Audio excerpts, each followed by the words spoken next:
who are you going to be? And if you'll notice, I'm not asking what are you going to do, but who are you going to be? I'm asking you about how you plan to live your life every day.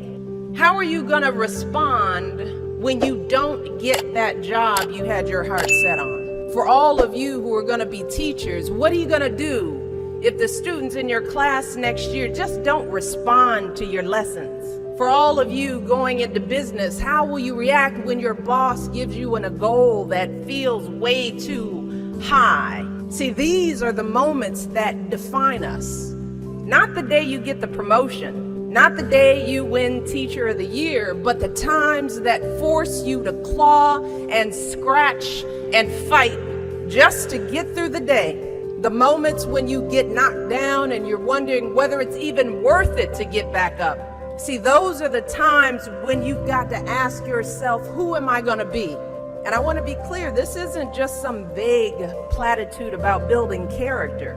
In recent years, we've actually been seeing a growing body of research that shows that skills like resilience and conscientiousness can be just as important to your success as your test scores or even your IQ. For instance, West Point cadets who scored high on things like grit and determination were more likely to complete basic training than those who ranked high on things like class rank, SAT scores, and physical fitness.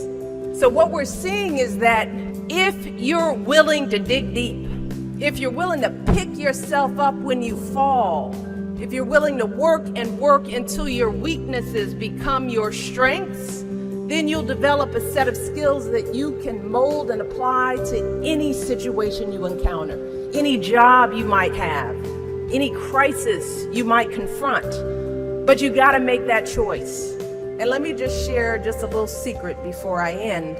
As someone who has hired and managed hundreds of young people over the course of my career, whether it was during my time as a lawyer, as an administrator, as a university, a nonprofit manager, even now as First Lady, I have never once asked someone I was interviewing to explain a test score or a grade in a class. Never.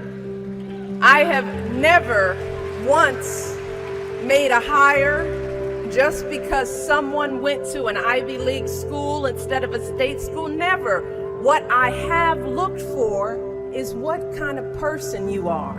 Are you a hard worker? Are you reliable? Are you open to other viewpoints? Have you stepped outside of your own self-interest to serve others? Have you found a way to serve our country, whether in uniform or in your community? Again and again, I have seen that those are the qualities that I want on my team, because those are the qualities that move our businesses and schools and our entire country forward. And just understand this. Those are the qualities that you all already embody. They're the values you learned from your parents, from the communities you grew up in. And today, more than ever before, that's what the world needs.